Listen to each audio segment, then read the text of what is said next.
Viaje no tempo com Leandro e a mim e tire do fundo do baú o seu melhor time de botão. Agora, na Central 3.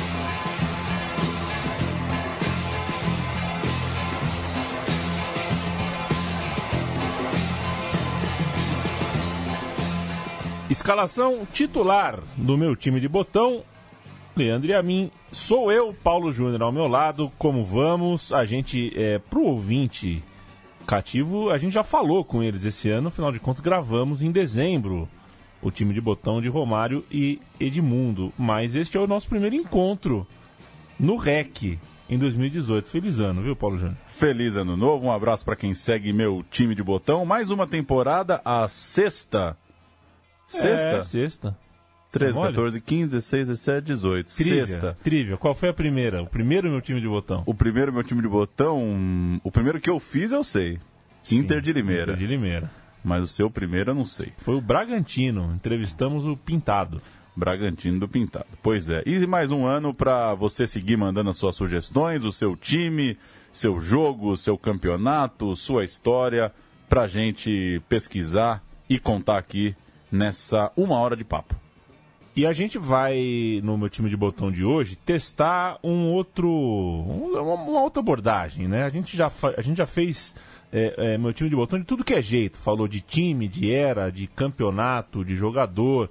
Mas dessa vez a gente vai falar especificamente de um jogo apenas. O dia anterior, o clima da partida, os personagens envolvidos, o dia seguinte, tudo que fez de Brasil e Argentina na Copa de 90, um jogo histórico. Foi a última vez que Brasil e Argentina se enfrentaram em uma Copa do Mundo. E a gente espera por um novo encontro. Por que não na Rússia? E desde então, todos os bolões dão Brasil e Argentina em algum momento e nunca chega, né? Aliás, a gente fez aqui o sorteio da última Copa, o da Rede Globo deu Brasil e Argentina na final. Como sempre dá, né? Brasil e Argentina se cruzando, nunca chega nesse ponto.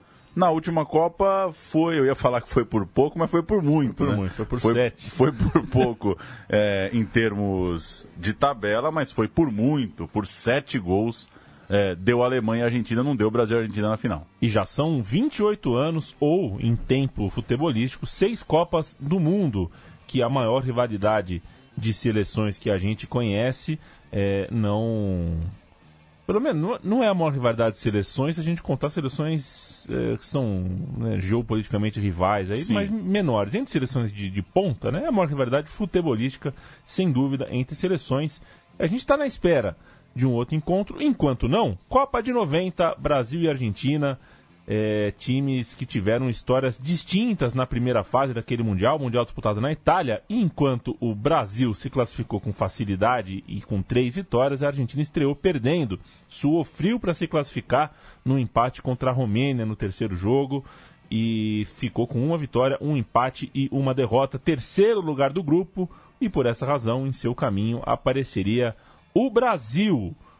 O Brasil, por ter vencido o seu grupo, um regulamento que tinha na época, não era essa coisa de você jogar 3 jogos em 3 estádios diferentes, tinha cabeça de chave e jogava quase sempre no mesmo estádio, e o Brasil passou a primeira fase inteira jogando fixamente em Turim. Por ficar em primeiro do grupo, se manteve na sede, era um direito ali do time que tinha feito a melhor campanha do grupo. O Brasil então permaneceu na cidade onde fez os seus 3 primeiros jogos, na cidade de Turim, no norte da Itália, e por causa disso dá até pra gente considerar que era um mando de campo ali do Brasil que já estava habituado ao Dele Alpi, Paulão.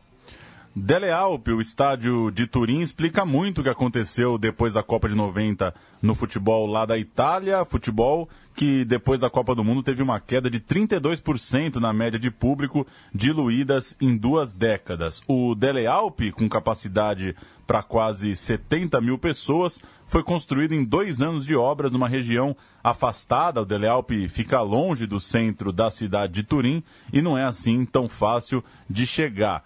Tem a tradicional pista de atletismo entre o campo e as arquibancadas e foi erguido com dinheiro do Comitê Olímpico Italiano. O estádio custou cerca de 200 milhões de euros. A abertura do Dele Alpi aconteceu só 10 dias antes da Copa do Mundo, um amistoso entre uma seleção Torino-Juventus contra o Porto.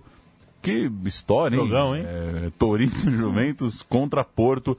Jogo vencido pelos donos da casa por 4-3. Isso aconteceu em 31 de maio de 90. Em 10 de junho de 90, o Brasil fazia o primeiro jogo oficial do estádio. Brasil 2, Suécia 1, 2 gols de Careca. Deu tudo certo durante a Copa. A cidade sorriu quando a tabela reservou para o dia 24 de junho, 5 horas da tarde, o duelo entre Brasil e Argentina. 61.381 pessoas nas arquibancadas, o que não é lotação total do Dele Alpi, mas é quase para aquele jogo que a gente vai retratar hoje. E você diz que a cidade sorriu para o jogo, mas torceu o nariz também para o Maradona, né? O Maradona, muito vaiado, né? E o Maradona era um ídolo do Napoli.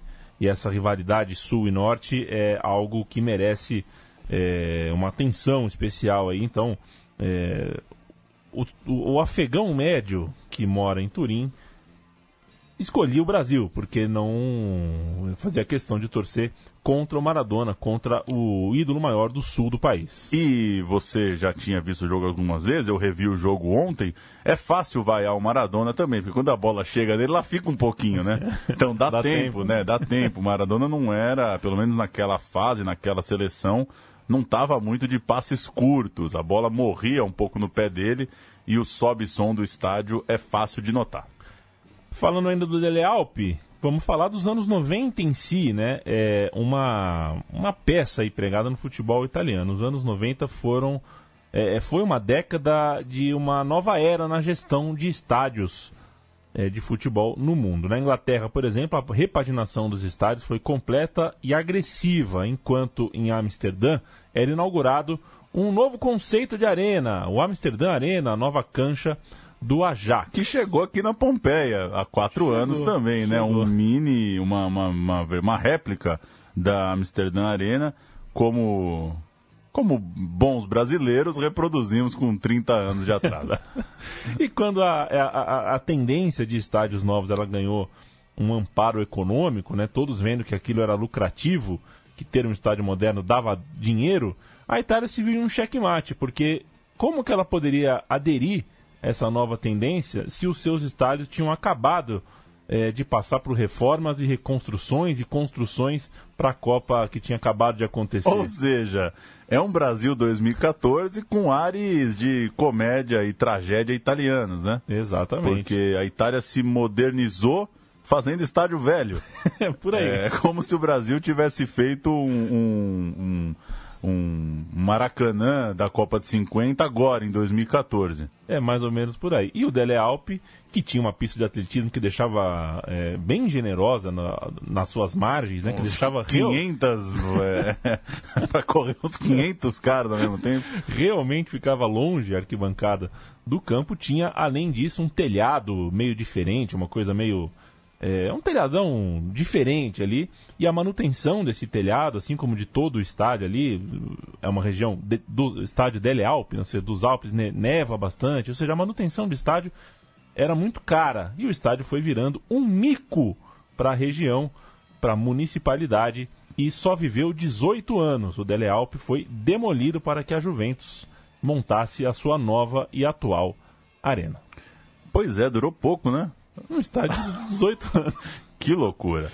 Vamos aos jogadores de Brasil e Argentina naquele 24 de junho e naquela Copa do Mundo de 90. Começando pela Argentina, 23 atletas, um a mais do que o normal, já que o Pumpido acabou se lesionando. Dos 23, 10 atuavam na Argentina. A Argentina já tinha uma seleção mais estrangeira do que local, sendo 3 deles no Racing, o Goicoechea, Olarticoechea e o Fabri, 2 no Independiente, o Giusti e o Monzono, 3 no River Plate, Batista, Cerizuela e o Comiso, 1 no Boca, o Simon, e 1 do Ferro, o Carcelarite, completando a lista nacional. O Pumpido, já citado, goleiro na estreia, era do Betis, jogava na Espanha, lesionado, deu lugar ao Goicoechea, goleiro do Racing. O Ruggeri era outro espanhol da turma, atuava no Real Madrid, acabava de ser pentacampeão espanhol, uma história que a gente pode contar aqui qualquer dia, claro, mas o Ruggeri só estava na última dessas conquistas, né? Chegou no Real Madrid para ser penta. base maior da seleção argentina estava no futebol italiano. O Desotti foi rebaixado com a Cremonese naquela temporada 89-90, temporada de preparação para a Copa. Outro que foi rebaixado na terra da Copa do Mundo foi o Sensini, atuando pela Udinese. O Canidia, aliás, o Zico vazou da Udinese, a Udinese caiu logo em seguida, vejam vocês. O Canidia jogava pela Atalanta, acho que ao lado do Evair nesse ano já, ou não, hein? Se o Evair chegou depois, 90. Acho que já tá 89, 90. Acabei de ler a biografia do Evair, rapaz, mas não lembro exatamente do ano. Mas ficaram em sétimo, fizeram uma boa campanha. Canidia pela Atalanta. Lorenzo era outro que estava no futebol italiano e ficou no meio da tabela com o Bari, enquanto... 89 e 90. Canidia fez 8, Evair fez 5 gols. É isso aí, ficaram em sétimo, nada mal para Atalanta. E um tal de Maradona também atuava no futebol italiano e não só foi o campeão do Calcio, como também foi eleito o craque do campeonato, levando o seu Napoli ao segundo e até então último Scudetto. Estamos em 2018, torço para que o Napoli vença o campeonato italiano dessa temporada, mas até o momento foi a última vez que o Napoli foi campeão. Completavam o time Basualdo, do Stuttgart, o Edgardo Bauza, veja você, atuando pelo Veracruz, do México, o Calderón, que era ídolo no Paris Saint-Germain, e o Burro Thiaga, atleta do Nantes. Seleção brasileira tinha 10 jogadores atuando no Brasil e 12 fora. 5 jogadores do Vasco, campeão brasileiro no ano anterior, todos eles no banco. Curioso, né? 5 caras do Vasco no banco de reservas daquela seleção. Bismarck, Acácio, Bebeto, Mazinho e Tita. O vice-campeão daquele brasileiro de 89, o São Paulo, estava representado pelo Ricardo Rocha, enquanto a lista de jogadores atuando aqui no Brasil tinha ainda Tafarel, goleiro do Inter, Mauro Galvão, zagueiro do Botafogo, Renato e Zé Carlos, dupla do Flamengo. O Brasil tinha uma base forte em Portugal, né? Valdo, Ricardo Gomes e Aldair foram vice-campeões nacionais e vice-campeões da Europa pelo Benfica, derrotado na final da Copa dos Campeões pelo Milan. O campeão português foi o Porto, que tinha o lateral branco na sua escalação. Alemão era campeão pelo Napoli, entrou junto do Maradona na seleção do campeonato local, e Dunga estava na Fiorentina, assim como Miller estava no Torino. O careca centroavante, claro, era um grande parceiro de Maradona no Napoli. Chegando na Alemanha tinha o Jorginho, lateral do Bayer Leverkusen. O Romário era o atacante na Holanda, rei de Eindhoven. Moser completava a lista, era atleta do Olympique de Marseille, campeão francês na temporada. Lembrando que quando o Brasil foi campeão em 2002, voltou a ter mais jogadores atuando aqui no Brasil, né? O Exato. Brasil nunca foi campeão do mundo com mais jogadores fora. E nunca mais isso vai acontecer nada parecido, porque se tiver... Tem quantos aí para essa próxima Copa? 3, 4 cotados, né? Acho que nem isso. Cotados, 3, 4. Provavelmente não vão. Agora, sabe que eu tropecei, enquanto a gente fazia a pesquisa, né? Tropecei num artigo, num jornal, do Chico Lang, contando o quanto o Miller era querido em Turim durante a Copa de 90. Vamos chegar na atuação do Miller no jogo, né? A gente vai chegar lá. Agora é engraçado como... E por que o Miller era querido? Porque ele jogava no Torino, o time em Torino. Ele já estava no Torino, claro. Agora é duro, porque quando a gente perde a confiança num jornalista, no caso, né? Eu não acreditei em nada que estava escrito no artigo. Que pena, viu, Chico Lang? Um abraço pro Chico Lang. Pro Chico Lang. Posso fazer um pause? Pode, claro. Eu tirei uma foto aqui do livro. Você leu o livro do professor Hilário? Um pedaço.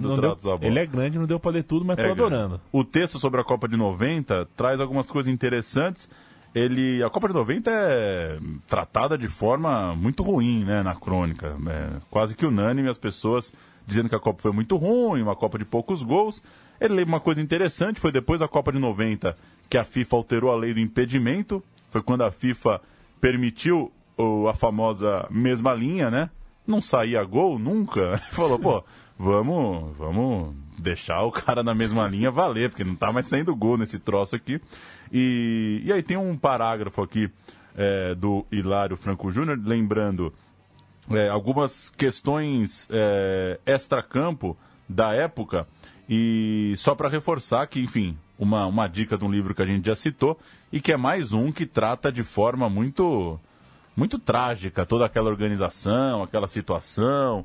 Lembra que, diz aqui em certo momento, no futebol o espírito autocrático prevalecia e Ricardo Teixeira, mesmo sem experiência, substituiu em 89 seu sogro João Avelange à frente da CBF. Ele escolheu para a seleção um técnico sem maior expressão e que um ano antes da Copa trabalhava na Arábia, Sebastião Lazzaroni. Então, quem curte histórias das Copas, vale procurar Dando Tratos à Bola, o livro mais recente do professor Hilário Franco Júnior.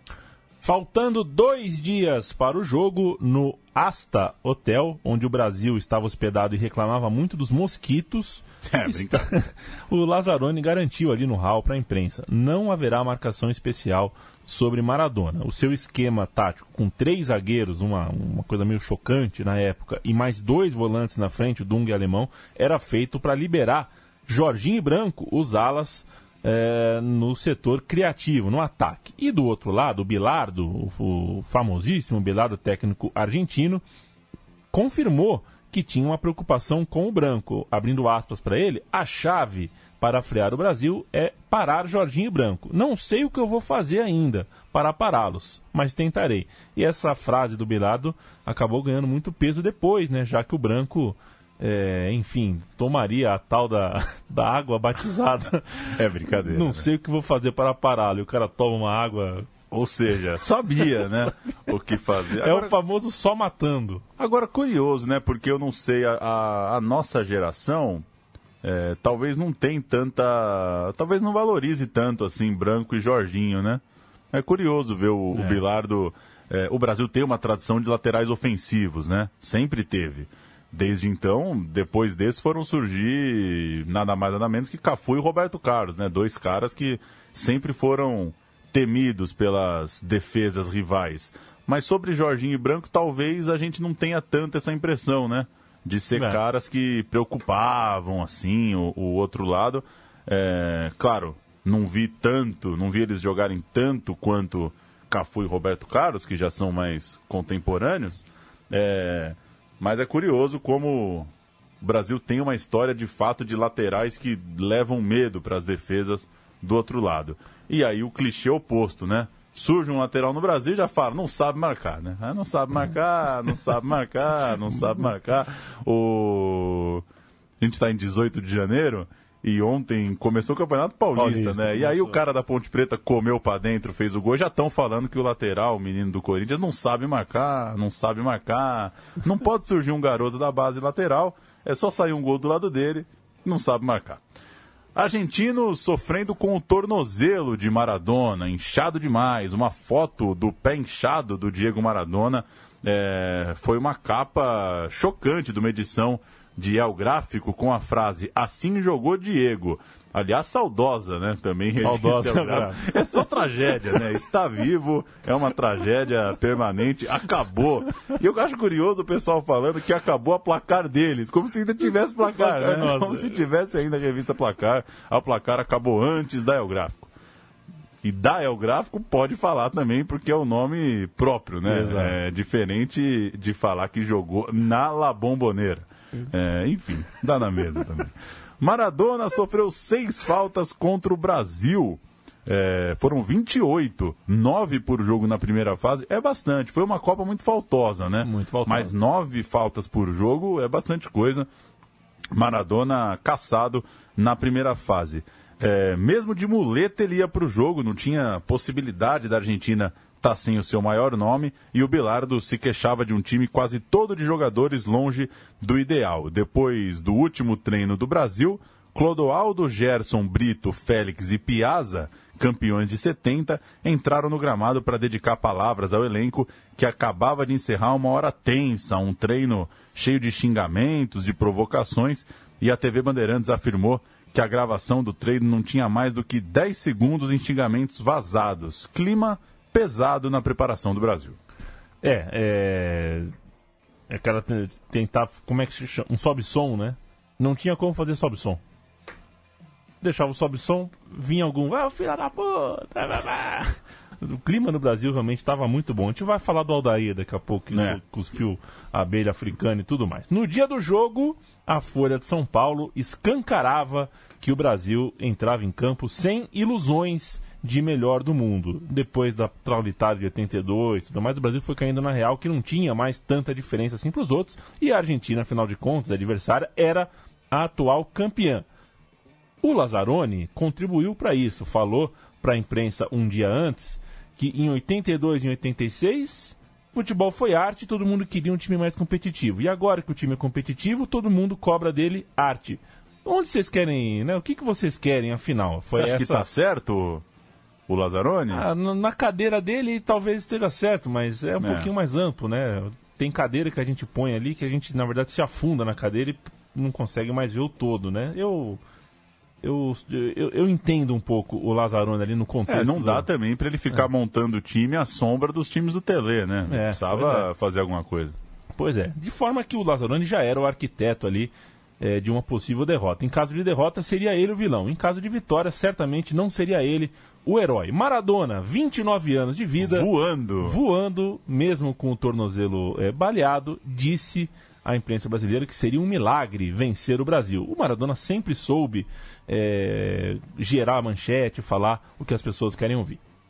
Brasil, sediado em Turim, já tinha sua torcida instalada na cidade e a notícia era que chegavam argentinos, claro, acompanhados de muitos napolitanos que iam até o norte do país, já no aeroporto cantavam as músicas para Maradona, bastante famosas nos jogos do Napoli. Nada de coração dividido por causa do Careca confirmadíssimo no jogo, até por conta das baixas do Brasil. Bebeto e Romário, assim como Maradona, estavam baleados, mas não iriam para o jogo. Renato Gaúcho era a opção para Miller e Careca. Ainda falando do dia do jogo, a Folha cometeu uma ironia pesada. Na charge da página de esportes, um chefe de narcotráfico manda capangas receberem Higuita, o colombiano, como um herói, como uma salva de tiros. Isso porque o Higuita enterrou o time no jogo das oitavas, dia 23, saindo driblando, perdendo a bola para o Roger Milá, famoso vacilo do goleiro Higuita. A situação da charge aconteceu de verdade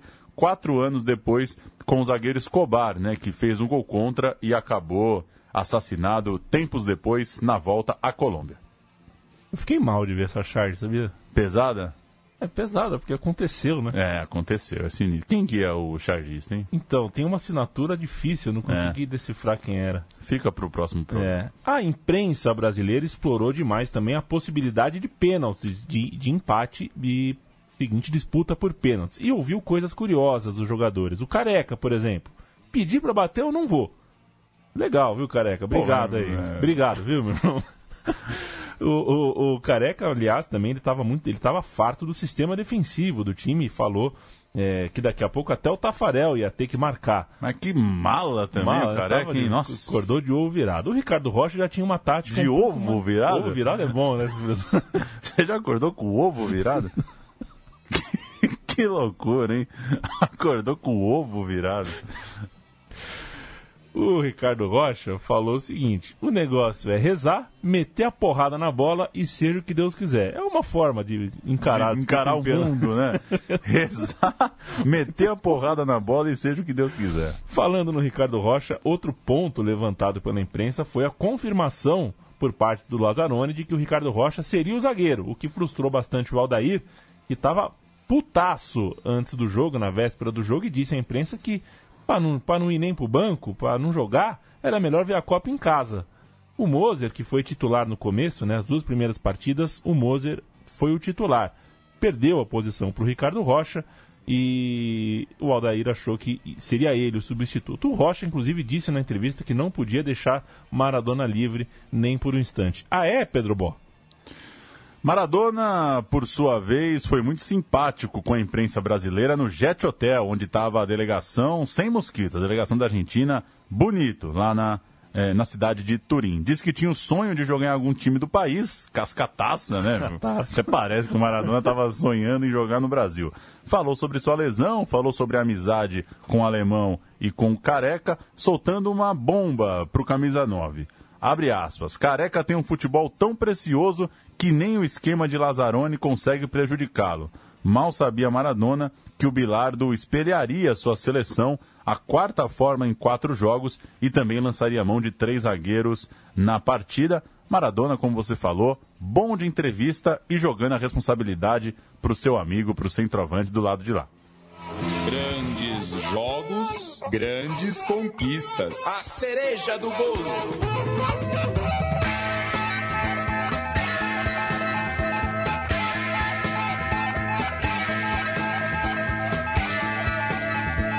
Essa guitarra é demais. Nossa, nesse estúdio novo é uma virtuose sinistraça.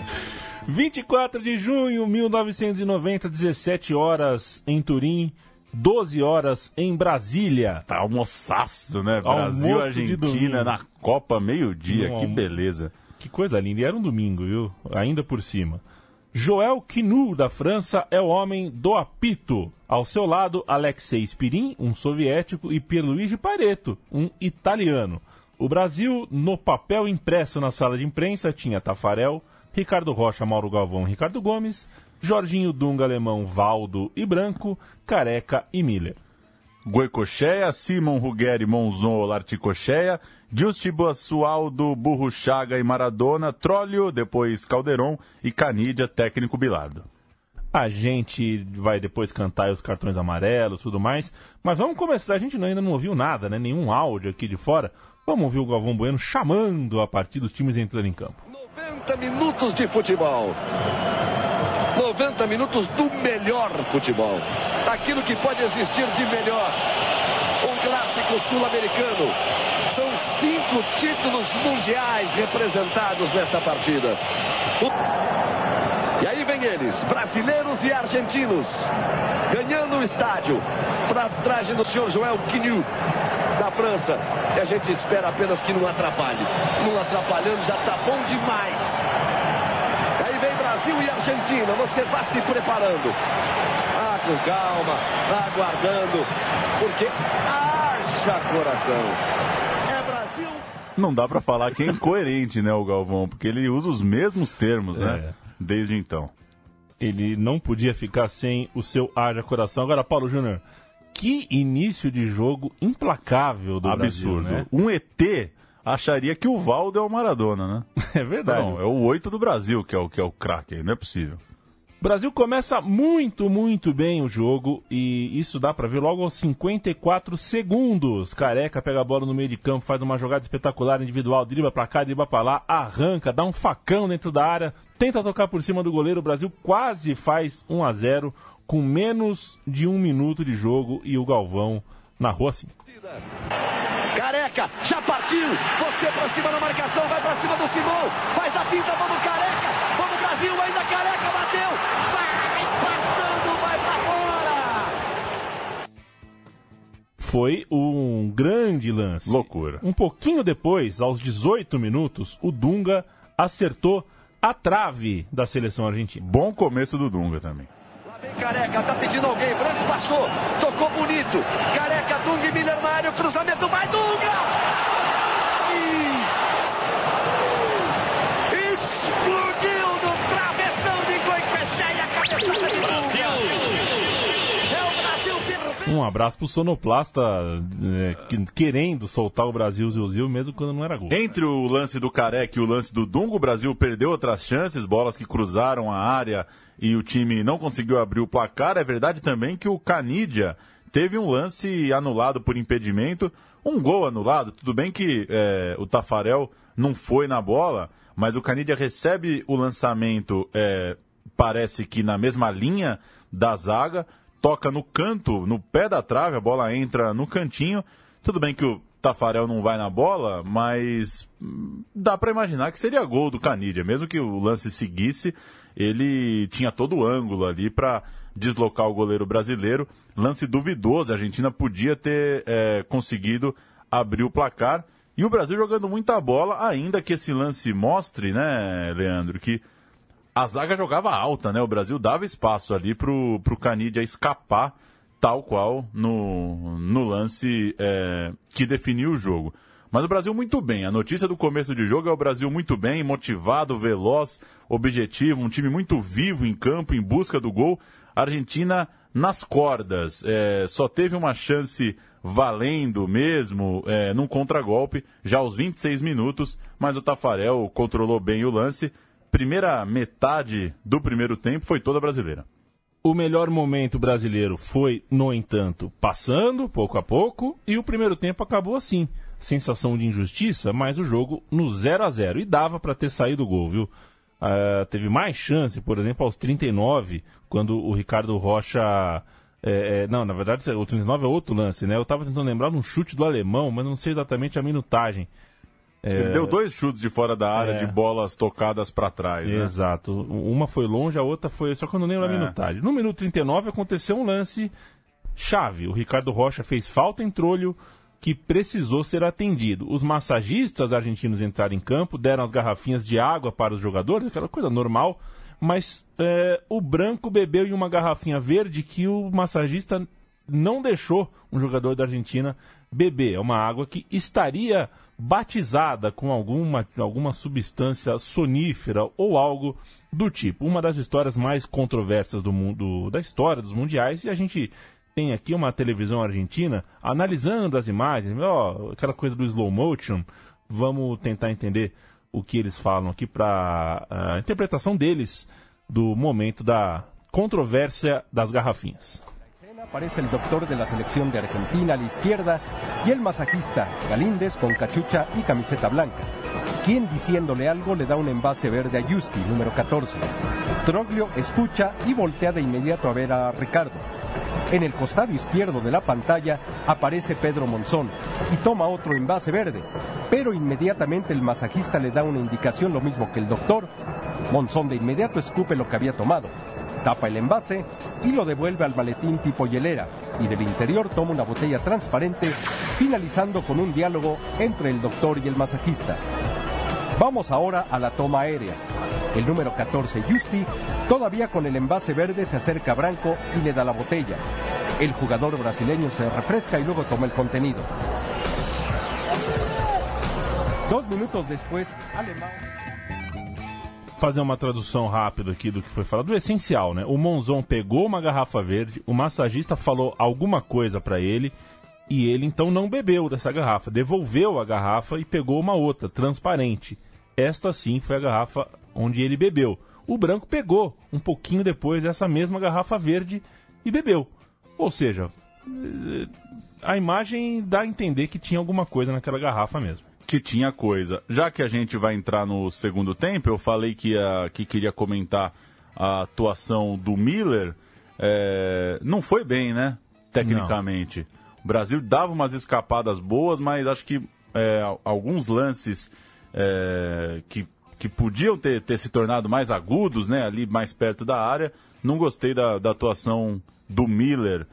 Ainda assim, os atacantes que entraram no segundo tempo também não conseguiram grandes coisas. O Brasil no segundo tempo se mostrou cansado de atacar, criou menos chances, mas ainda tinha mais a iniciativa do jogo. Ia caminhando com o jogo, sempre parecendo mais perto do ataque do que a Argentina, que seguia com sua proposta do contra-ataque. O Maradona quietinho, machucado, ali esperando o jogo passar, sem se expor muito, sem buscar bolas impossíveis.